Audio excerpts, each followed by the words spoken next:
Hello दोस्तों, स्वागत है आप सभी का एक बार फिर से हमारे YouTube चैनल ज्ञान स्टार प्लस में। तो दोस्तों, आज हमने कमेंट चुना है श्रीमान लेखराज कुशवाहा जी का, और ये लिखते हैं, हाथ नहीं पांव नहीं रोम नहीं रेखा, मनुष्य की तो क्या चली ब्रह्मा ने नहीं देखा। श्रीमान लेखराज कुशवाहा जी ने ये एक माह पूर्व भी हमारे चैनल पर कमेंट डाला था। उस समय हमने इससे संबंधित पहेली डाल दी थी, लेकिन लेखराज कुशवाहा जी ने अभी ये दोबारा से भी डाली है। तो आज हम इनके इस रहस्यमय वीडियो का अर्थात कमेंट का उत्तर देंगे। दोस्तों, इसे जानने से पहले यदि आप हमारे चैनल पर नए हैं तो आप हमारे उत्साहवर्धन के लिए हमारे चैनल को सब्सक्राइब जरूर करते रहें, और उससे एक लाभ भी होगा कि हम जो भी वीडियो डालेंगे उसका नोटिफिकेशन आप तक पहुंचता रहेगा। तो दोस्तों, ये प्रसंग बहुत ही सुंदर है। जब हम सृष्टि रचना में आते हैं तो भगवान के 4 हिस्से किए जाते हैं। बताते हैं कि पहला अक्षय ब्रह्म होता है, जिसका कभी भी नाश ही नहीं हो सकता, और वह ब्रह्म अपने आप में पूर्ण ब्रह्म है। उसके बाद में आता है अक्षर ब्रह्म, अर्थात जिसका नाश हो सकता है, अर्थात क्षय ब्रह्म। वह ऐसा ब्रह्म है जिसका नाश होता है, जो कि बताते हैं 21 ब्रह्मांडों का स्वामी है। और उसके पश्चात दोस्तों, तीसरा स्थान आता है ऐसे ब्रह्म जो कि इस संसार के लोगों पर अपना प्रभाव जमाए हुए हैं,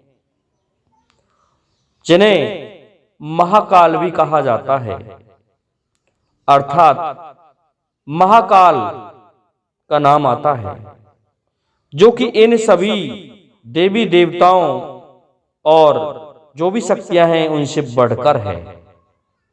इसके पश्चात नंबर आता है दोस्तों चौथे स्थान पर ब्रह्मा जी का। अब दोस्तों क्या होता है, एक दिन ब्रह्मा जी को यह अभिलाषा हुई कि मैं क्यों ना उस परमपिता का पता लगा लूं जिस परमपिता ने इस समस्त संसार को बनाया है, इस समस्त संसार पर जिसका शासन है, और वे जैसा आदेश देते हैं वैसा ही करना पड़ता है। तो ब्रह्मा जी ने ये सोच लिया। तो ब्रह्मा जी उनके निवास स्थान तक पहुंच भी गए। लेकिन दोस्तों, हुआ क्या, इनको उनके दर्शन नहीं हो पाए। इन्हें बता दिया कि ब्रह्मा पूर्ण ब्रह्मिया है ही नहीं, तो ये वापस लौटकर आ गए। तो दोस्तों, इस प्रकार के जो पूर्ण ब्रह्म थे, अक्षय ब्रह्म जिन्हें कहते हैं, जब ये संसार समाप्त हो जाता है, जब ब्रह्मा विष्णु महेश रजोगुण तमोगुण के स्वामी नष्ट हो जाते हैं, जब 21 ब्रह्मांडों का स्वामी महाकाल भी समाप्त हो जाता है, उसके पश्चात कहते हैं कि निर्गुण का लड़का जो 6 ब्रह्म है वह रह जाता है, वह भी समाप्त हो जाता है। तो उसके पश्चात में कौन रह जाता है? उसके पश्चात में दोस्तों रहता है तो केवल पूर्ण ब्रह्म रहता है, जिसके स्वरूप का वर्णन इस पहेली में हुआ है कि हाथ नहीं पांव नहीं रोम नहीं रेखा। दोस्तों, इस प्रकार से भी कहा है कि अमर पेड़ खड़ा एक लड़का, जहां झूले निर्गुण का लड़का, रूम रेख अंग न जिनके, ना पत्ता ना डार है। दोस्तों, निर्गुण की वाणी को समझो, निर्गुण की वाणी को चातुर समझो, उल्टा ज्ञान है।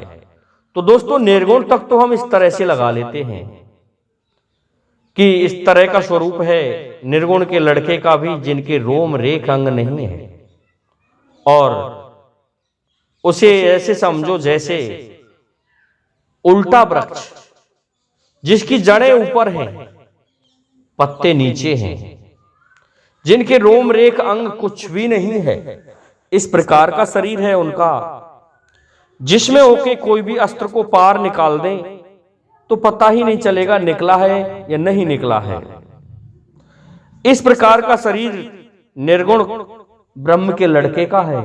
तो निर्गुण भगवान अर्थात जो पूर्ण भगवान है, पूर्ण ब्रह्म है, उनका स्वरूप कैसा है, और उनका स्वरूप किसी ने देखा ही नहीं है। दोस्तों ये जो हम देखते हैं कि हमारे यहां पर 24 अवतार हुए हैं और होते रहेंगे समय समय पर, और होते रहे हैं, वे केवल भगवान श्री हरि विष्णु के ही अंश अवतार हैं। और भगवान श्री हरि विष्णु ऐसे समझो केवल रजोगुण के ही स्वामी हैं, जिन्हें ब्रह्मदेव कहते हैं, ब्रह्मा कहते हैं, वो रजोगुण के स्वामी हैं। और सतोगुण के स्वामी श्रीहरि विष्णु हो गए, तमोगुण के स्वामी भगवान महादेव हो गए, जिन्हें महाकाल कहते हैं। लेकिन दोस्तों ये तो यहां तक ही रहा। अब वहां तक पहुंचने के लिए तो बीच में 2 सीढ़ियां हैं, अक्षय ब्रह्म और महाकाल। उसके पश्चात ही ब्रह्मा विष्णु आते हैं, और ब्रह्मा विष्णु केवल इन 3 विभागों के ही मंत्री हैं, और इन्हीं के अंश अवतार इस पृथ्वी पर आते हैं, जो समय समय पर इस पृथ्वी की समस्याओं का हरण करते हैं, इसका भार उतारते हैं। तो दोस्तों उस ब्रह्म तक जाने के लिए कहते हैं कि इन जो भगवान हम मानते हैं, इनकी तपस्या करना व्यर्थ माना जाता है। तपस्या उस पूर्ण ब्रह्म की होनी चाहिए जिस तक पहुंचा जा सके। लेकिन दोस्तों उस तक आज तक कोई भी व्यक्ति नहीं पहुंच पाया है। यहां तक इस ब्रह्मा जी ने भी खूब तप किया और वहां तक पहुंचने का प्रयास किया, लेकिन पूर्ण ब्रह्म तक ब्रह्मा जी स्वयं नहीं पहुंच पाए। ब्रह्मा ने उनके कभी भी दर्शन ही नहीं किए, और ये जब पहुंच भी गए तो उनकी पत्नी ने कह दिया कि यहां पर वे नहीं हैं, इनको दर्शन ही नहीं हो पाए। तो इस प्रकार से पूर्ण ब्रह्म जो है उनका ये स्वरूप है, जिनके रोम रेख अंग कुछ भी नहीं है। तो मैं समझता हूं श्रीमान लेखराज कुशवाहा जी, उनके मंत्रों का जो कोई जाप करे उनका मंत्र होगा। फिर उस मंत्र को जो अच्छे पुरुष हैं, जिन्हें महापुरुष कहते हैं, उनका वर्णन वो करते हैं। और श्रीमद् भागवत गीता में भी इसका वर्णन मिलता है कि उस ब्रह्म की पूजा कर तू अर्जुन, उस ब्रह्म का आदेश मान। ये मैं नहीं कह रहा हूं, उस ब्रह्म के लिए तुझे युद्ध लड़ना पड़ेगा। तू फल की इच्छा मत कर, तुझे ये कर्म करना है। लेकिन अर्जुन फिर भी इस असमंजस में रहता है कि पता नहीं इस युद्ध में मुझे कितना पाप लगेगा। लेकिन दोस्तों गीता ज्ञान दाता जो थे वो भगवान कृष्ण नहीं थे, वो तो प्रेत रूप में महाकाल बोल रहे थे। और दोस्तों जो पूर्ण ब्रह्म है उनका तो कहना ही क्या। लेखराज कुशवाहा जी में जितनी व्याख्या करूं वह कम रहेगी, क्योंकि पूर्ण ब्रह्म के दर्शन तो आज तक किसी से हुए ही नहीं हैं। इसलिए मैं समझता हूं मेरे इन थोड़े से शब्दों से ही आप संतुष्ट हो गए होंगे।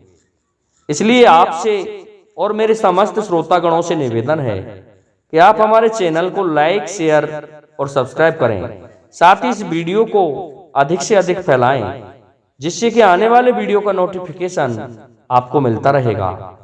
दोस्तों आज के लिए इतना ही काफी है। जय हिंद, जय भारत, जय जय श्री राधे, जय जय श्री राम।